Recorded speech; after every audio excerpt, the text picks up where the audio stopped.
Ladies and gentlemen, yesterday I felt like I did you all a disservice because I did not know about the meeting or watch the meeting prior to the rant I gave you all last night, or yesterday afternoon, pardon me. But I'm glad that I didn't see that meeting beforehand, ladies and gentlemen, because now you all get to have another two a day where I provide a Big Brother Canada rant and then I provide a challenge rant later in the day. Welcome, ladies and gentlemen, to the critically acclaimed the Pop the Trunk podcast, now Patreon exclusively sponsored. New year, new me, new merch, new era, Hall of Fame. Recency bias radio, where no one is safe from criticism. With me, of course, is your humble host, Dave Smith, Pretty Boy Smitty, Protocol Paul, Pearl Game Ultra, Smith Dog Trio, The Rant God, Hotep Thanos, Throne Thanos, Metro Kaiba, the Pro Black Prodigy, all of the above on that ISAT test and ACT. You know what it is. And we are back, ladies and gentlemen, for our sixth Big Brother Canada 9 rant. And this one shall be entitled, ladies and gentlemen, House Meeting Mayhem. Because never in my wildest dreams, I'm going to keep it all the way funky with y'all. I saw the house meeting last night after a few people provided links to me. Shout outs to LilyShefani for doing the hard work on her end to give people with a life that can't watch live feeds all day, she gives us an opportunity to watch some things back, right? So I want to give her a shout out first and foremost, because without her, I probably wouldn't even have this much information. That's number one. Number two, when I saw the meeting last night, I thought it was something light. I'm thinking, why people overreacting to this? Because basically what happened was Jed was the one who did the meeting because Josh was basically going back and forth between people and he was creating more hysteria. Essentially, Josh tried to use the same strategy he used to get rid of Julie Vu. He attempted to do it again to once again stay in the game by creating other targets. So basically, Josh's strategy is exactly what I thought it was before I saw the meeting. It's essentially a Godfrey strategy of basically telling the entire house, whoever the current HOH is, you will do everything in your power just to get them out. That is your number one motivation for staying in the game. The reason why that works so well in a game like Big Brother is because everyone wants to know information. Everyone wants to know who your target is. If you make your target known to the entire house at the same time, there's no more telephone game to be played here. It's out in the open. Sometimes being predictable can help you move further into the game. Because people feel like even though you might not be the most trustworthy, they can trust what motivates you. You see what I'm saying here? So understand, ladies and gentlemen, Josh during the meeting did a fantastic job. Now, at first, I didn't think he did that good of a job, I'm going to be honest. But after what I witnessed today on feeds, which we'll get into, man, oh man, oh man. This dude Josh got 9 lives, don't he? I told y'all before this season he was going to be the chaos theory specialist. I told y'all. People was like, Dave, how do you know this off of a 90-second video? I can sense these things, man. When this dude mentioned simulation theory, I'm like, oh, okay, we got a conspiracy theorist in the building. He's going to figure out a way to manipulate emotions. Now, during the meeting, he did a great job of portraying Austin in a bad light, Kyle in a bad light, Rohan in a bad light, Tera in a bad light. He did a fantastic job of making all 4 of them look funny style. Because in Austin's case, you were supposed to have some budding showmance with Jed. Why were you even open to discussing Jed going up with Josh if Josh was your target? That doesn't make any sense, Austin. For Kyle, his argument is, well, if I clearly wanted Jed to get thrown up, but a week ago you said that there was a Pretty Boys 2.0, how do those two things coincide with each other? Well, I always say you have to give someone the ability to come up with a new opinion when new information resurfaces. In this case, what Josh said about the Pretty Boys 2.0, that was a week ago. That was the Julie Vu game he was playing. Julie's gone. He doesn't have to prey on the weaknesses of beta females and beta males who are scared of men coming together. He doesn't need that anymore. Because y'all did enough on y'all in the show that what he did from week 1 is still on your minds, because even Austin was considering turning on Jed during this week. Which shows that clearly they ain't hitting it off romantically the way they thought they would. Now, here's the thing. Who's aligned to Austin? You got Breydon. You clearly have Beth over there. You have Victoria over there. Now, Tera isn't technically aligned with any of those people. She's more so aligned with Rohan and Kyle. But Tera was the one during the meeting who admitted that she was okay with Jed going up, and she actually name-dropped him herself. She admitted to that. So that puts Tera behind the 8 ball. First and foremost, Tera made a mistake admitting to that. Now, I'll give her credit because she at least owned her game, and that's something Latoya did week 1. If I'm going to give Latoya credit for that, I'm going to give Tera credit for that. The problem I got with Austin, the problem I got with Kyle, the problem I got with Rohan is they don't own their game. They would rather deflect all day and act like, well, Josh has lied before, so he's just going to keep lying, guys. Don't believe him. When in reality, this feels more of a boy who cries wolf situation of, yeah, Josh may have lied in the past, but usually everything he says comes with a grain of truth to it. To the point where even Tina and Toya had to come together last night after the meeting and convene and go, you know, when Josh approached Julie with information about what I said about her, that was actually had some truth to it. So I'm willing to bet what he said about Austin, Kyle, Rohan, and Tera also has truth to it as well, considering the fact that what he said about me had truth to it. So even if Latoya had a beef with Josh that made her be one of the most staunch anti-Josh players this week, at least over the weekend, it shows Latoya is willing to flip and pivot, even if she views Josh as someone who could have hurt her game week 1. This shows elite gameplay to me.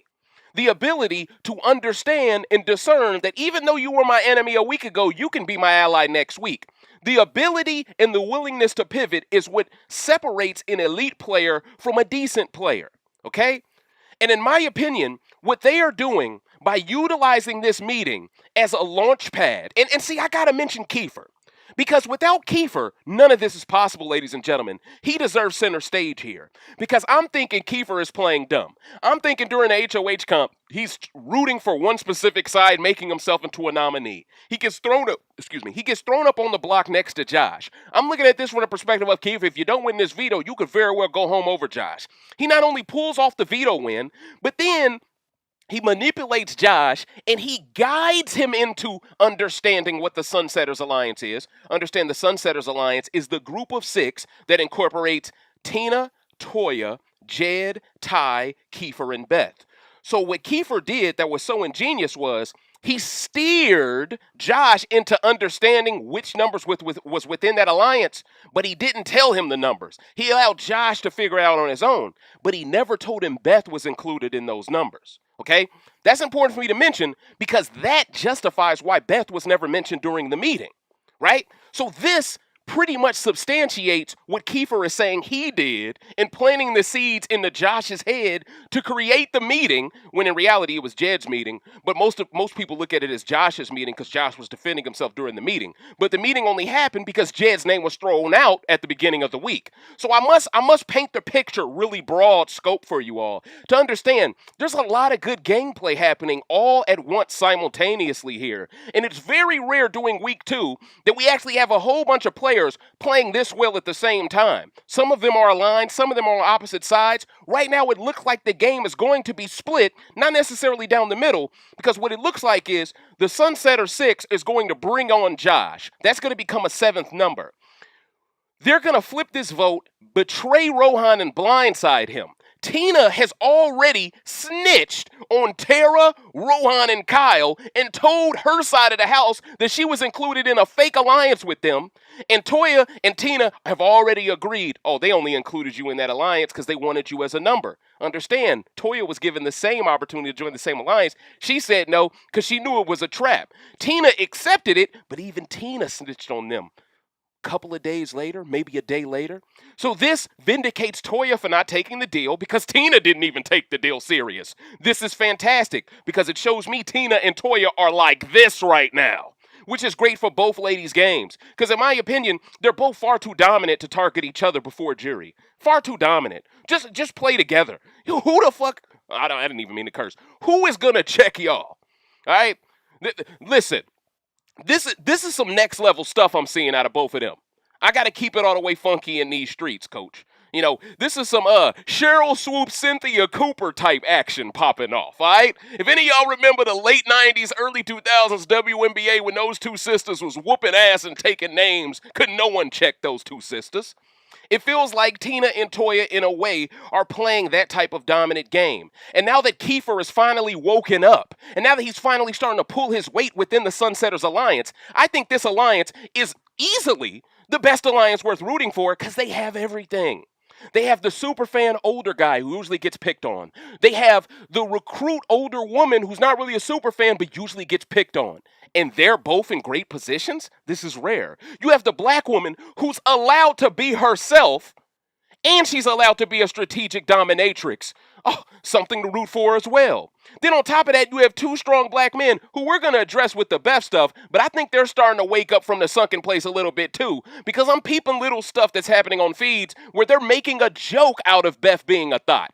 In her face. So it's telling me, and when you add the fact that Kiefer did not include Beth in the plan with Josh, it tells me that Beth is on the bottom of that 6. It tells me Kiefer has listened very carefully to Toya and Tina, and he understands that neither one of them trusts Beth as much as they trust him.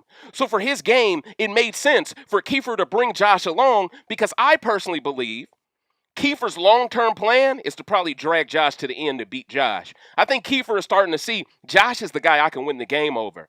I think Kiefer is starting to realize out of everyone within that 6, he probably can't beat anyone.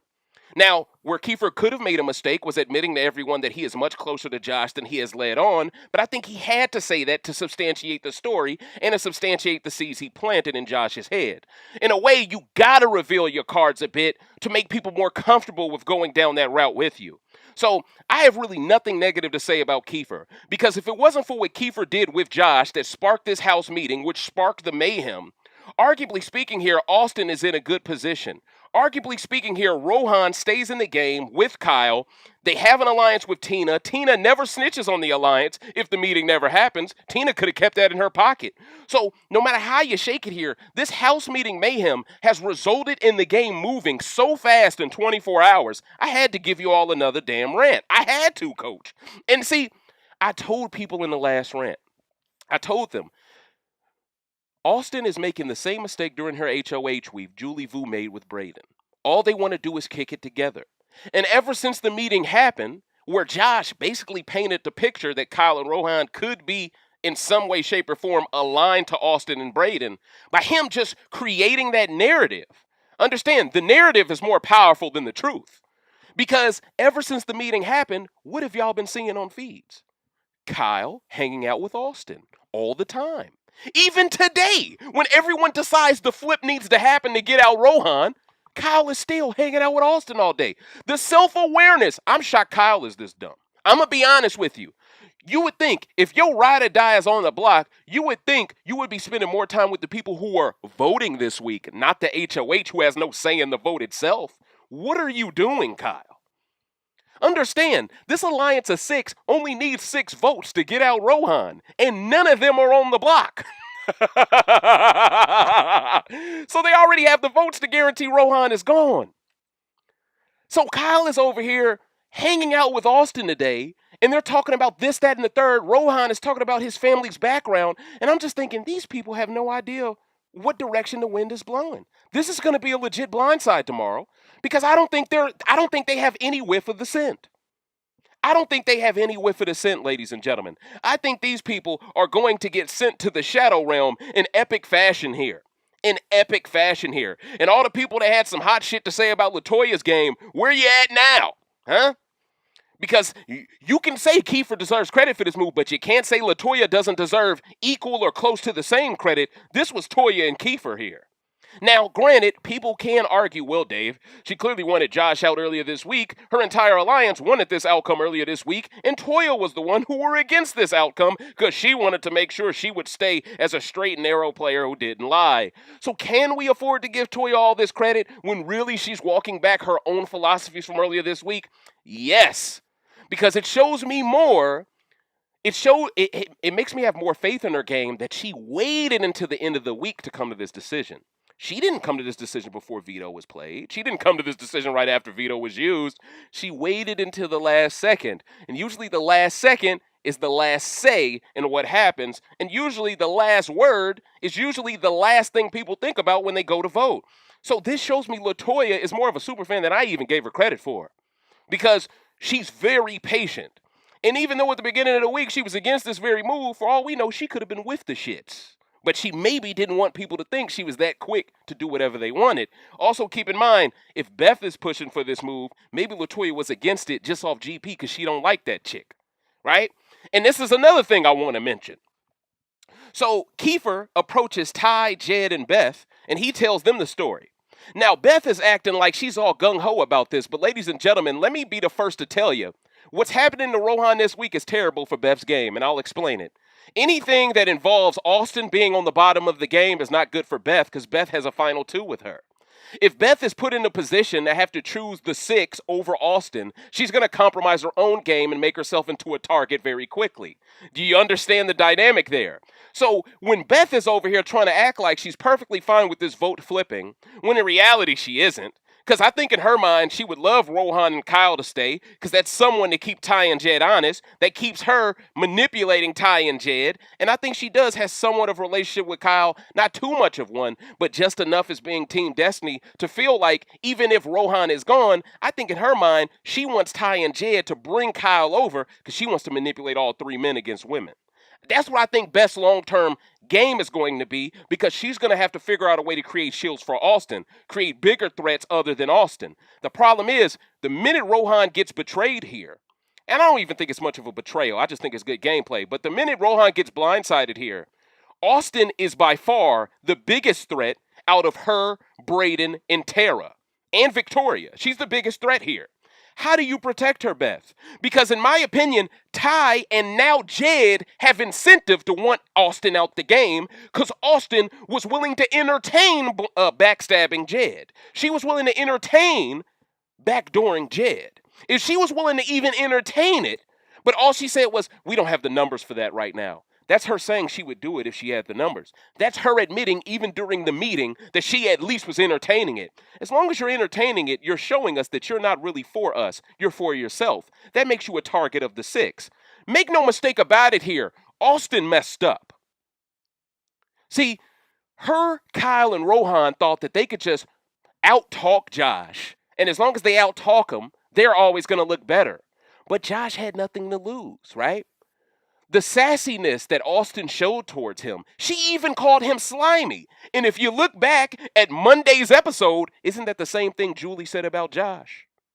So understand, Austin was copying Julie's own cadence in her own vernacular. She was copying Julie to shit on Josh again. That tells the house this is deja vu. That tells the house Josh has a point. That tells the house Austin is still mad about what happened to Julie. That tells the house Austin is not as innocent as she portrays herself to be. Exposed. Make no mistake about it here. This Rohan blindside is going to make Austin barbecue chicken. She ain't got no showmance. Beth right now seems to be closer to pulling Jed than Austin is. And see, here's another thing. This is what I want the black men to do.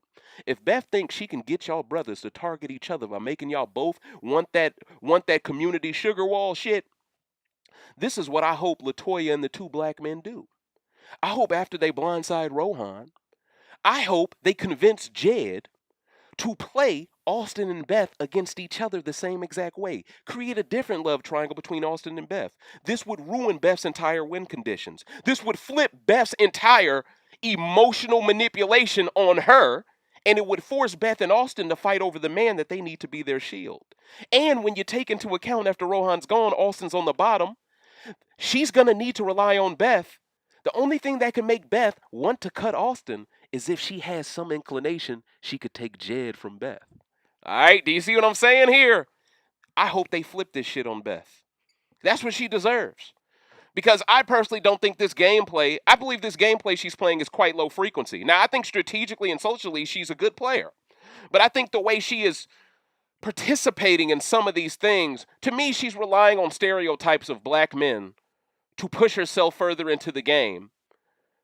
And I'm not a supporter. I'm not a proponent of it, personally speaking. But that's my take on that. I hope these black men wake up, and I hope they flip this on her at some point. It would be poetic justice, in my opinion. But yeah, so I'm excited because Ty wanted Rohan gone. He clearly could discern earlier in this week, like, hey, guys, we should just take Ro out right now. Because in reality, let's just really look at it. If Josh stays, is he really gonna win HOH? If Rohan stays, he could win. Let's just nip it in the bud. Let's not even give these people an opportunity to clap back. So Ty was on this a long time ago. I think Jed's name being mentioned and being thrown in the mud and having people willing to off him as early as week 2, I think that woke Jed up more too. So now if you got Jed and Ty now reinvigorated, back on code again with Toya, back understanding that Tina is the only white woman they need in this show. I think the future is very bright, ladies and gentlemen. I'm very excited. Now, granted, I wanted Rohan to stick around a little longer because I thought he would be a good player. But I think what we are getting from Josh right now, I mean, it's a train wreck, but it's hilarious, though. And in my opinion, if Josh somehow figures out a way to ruin all of Julie Vu's friends' games, it would be the most hilarious shit of all time. It honestly would. Because in my opinion, Austin didn't have to target Josh this week. Her targeting Josh this week was safe gameplay. It was scared gameplay. Her throwing up Kiefer, safe gameplay. Scared gameplay. But you're open to throwing up Jed? Before you're opening to throwing up Latoya? That's interesting. Now, let's be real. I think she would have been more open to throwing up Latoya over Jed at the beginning of this week. But my point is, she shouldn't have even been entertaining conversations about Jed. You even entertaining these conversations about Jed, it just goes to show, at the end of the day, your gameplay isn't even as good as you thought it would be with the men. I think that's why she ran to Breydon. I know this isn't going to be a popular opinion to have, but I think she's nervous around alpha male straight men. To a degree. Because it's something she hasn't experienced. This is natural. I'm not trying to fry her. I'm just saying, I think she runs from straight men she's attracted to, and I think she feels safe and in a safe space around these gay men who want nothing from her, right? But her running to Breydon for that safe space may have ruined her social game. Because if Jed in his mind believes you're willing to throw him up, but you're willing to protect Breydon to the end of the world, then that tells Jed everything he's been doing with you in that HOH room, all the time he's been giving you is for naught. It tells him it's for nothing. And it also tells him you still butthurt over what happened to Julie. And if you're still butthurt over what happened to Julie, then you're clearly the biggest threat to the six because all of them orchestrated what happened to Julie.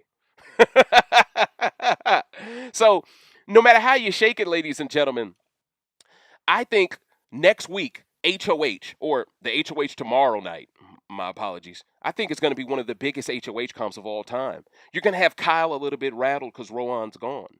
You're going to have Tera feeling like, I got to win this because I'm on the bottom and Jed knows I would have threw him up. This is why Ty is trying to pep talk Latoya and Jed. Y'all need to win this because we need to make sure Team Destiny isn't safe another damn week, man. We need them to feel the heat. Because if they feel the heat, then the game truly becomes more balanced. But as long as we're safe another week, man, they just going to keep coming after y'all. And the thing is, Kiefer took a big risk here, ladies and gentlemen. I must mention this before we get into questions. By Kiefer telling Josh what he told him to orchestrate the blind side of Rohan, he put himself at risk because in theory, if Team Destiny wins another HOH in a row, Kiefer's going up again. Next to probably Josh again. And with no Rohan there, there's no extra player to be a buffer to put up instead of Kiefer. And right now, people are shook to target Jed because it will just reinforce what Josh already said. So Kiefer knows it's make or break here. Team Defender have to win HOH in order to cover Kiefer's 6 for the big risk he's taking. And let's just be real here. Kiefer did this move to protect Toya, Jed, and Ty, but he also did it for Toya and Tina because he knows Toya and Tina don't trust Beth as far as they can throw her. They know he knows Jed, Ty, and Toya are being viewed as an alliance, and this brings me to the whole interest group gate. I believe that's what it's called. Let me make sure that's what it's called. Yes, it's called interest group gate. Basically, Kiefer, he used the term interest group instead of the term alliance to basically guide Josh into understanding where the numbers lied. So Josh, the dead clock is right twice a day. Josh was right, but he didn't really understand why he was right, and that's why, in my opinion, they're going to keep him, because he doesn't really know enough. Like, he might know Watergate happened, but he don't know what Nixon really did. You feel what I'm saying here, ladies and gentlemen? I hope I did a fantastic job of explaining this in a fast pace. But ladies and gentlemen, I'm ready to answer y'all questions now, because I think I did a fantastic job of breaking down how this game is shaking out, who is responsible for making this flip happen the way it is, and how Austin and Kyle, by being so aggressive towards Josh, may have set Rohan up for the Shadow Realm. But I'm ready to answer y'all questions. Beth is maybe at best. She not even the best looking. I agree with that 100%, Whitney. I agree with that 100%. Once again, I believe she's benefiting from being the only young white woman on the cast. It's that simple, bro. Austin had a few options to nominate, so I don't blame her noms. But what she failed with the HOH is not leveraging her power to get info and build other relationships. Facts, coach. And that's facts. And here's another thing. Kiefer says if he wins HOH, he's going to target Austin and probably Victoria, because Victoria allegedly spread a rumor. Now, I don't know what this rumor's about. I've been looking all over the internet trying to figure out what Victoria did. But ladies and gentlemen, if you were a fan of Victoria's game thinking she had a great social game, I got news for you. She may have also messed up this week with some rumor she spread, because obviously this rumor has implicated several members of the Sunsetter Six to the point where all of them, besides maybe Toya, is okay with offing Victoria if they can't get Austin. Seriously. So it's going down right now. And this all goes back to the Wendy's thing. Did you need to bring Victoria in for Wendy's? Couldn't you have picked someone that you weren't that close to yet to establish some common ground? Instead, you wanted to stick to that cool kid shit, and it might be what makes you a pre-jury boot. You know? You know what I'm saying? Are we getting 3 rants today that Christmas coming? No, you're not getting 3 today, but you are getting 2 today, because y'all getting that challenge for later, Queen Selena. It's super lit in these streets. We already know what's going to happen on Wednesday's episode. That's the only reason why I ain't doing no episode recap. Y'all going to see me tomorrow night for that Thursday, though. It's lit. You feel it, dig me? But ladies and gentlemen, if y'all don't have any further questions, I think I did a fantastic job of giving y'all a rapid-fire rant real quick, breaking down how the game is moving on feeds. I'm in a rush, actually, to run back to these feeds to see what else comes of this. But just know, ladies and gentlemen, Tera's game is now compromised. I believe Tina will protect her. Also on feeds, Tina has implied that she believes Toya will go to Final Four with Tina, Tera, and Kiefer. For some reason, Tina believes Toya is loyal to the soil to go to Final Four with her. She even believes Toya is more loyal to her than she will ever be to Ty and Jed. Now, that's going to be something for us to pay close attention to as well. Because if Tina is under that impression, and if Toya somehow figures out a way to betray her, then that will just showcase how incredible Toya's game was from week 2 moving all the way up until now.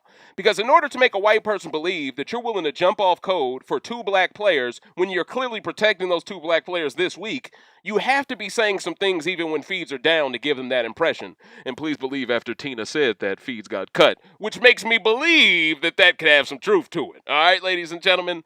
But other than that, yeah, it looks like Rohan is going to be sent to the Shadow Realm. It looks like Beth is butthurt, but she's hiding it. Beth the Berserker is not liking this, because when Toya approached her about what was going on, Beth said, "Oh, I need to go to my room and think about it." As soon as Kiefer, Jed, and Ty tell her what's going on, she's like, "Oh, I like this, but what's the plan with Kyle?" So as you can see, Beth clearly doesn't want to show that she's happy or sad about anything. She doesn't want to reveal how she feels about any of these players around Toya, because they both understand each other are their own biggest threats. And because of that, she only wants to show any type of happiness around the black men because she wants to eventually turn those brothers on that sister. And that's essentially what's happening. But other than that, ladies and gentlemen, I hope you have enjoyed the 6th rant of Big Brother Canada 9 entitled House Meeting Mayhem. I'm, of course, Dave Smith, your humble host, and this is Recency Bias Radio, where no one is safe from criticism. Did you enjoy this video? Did I provide the right amount of information necessary to to quench the thirst on your palate, please let me know, Coach. And of course, please do not forget to smash that like button and please comment below because it helps me in the algorithm, ladies and gentlemen. Other than that, please just share this with all the Big Brother Canada 9 fans that you rock with, and I'll be out of your hair until tomorrow evening, ladies and gentlemen. Patrons, I'll see y'all later tonight for the challenge. Until next time. Man, you done fucked up, Austin. You know you done messed up. And Rohan, man, it's so hard to say goodbye to yesterday.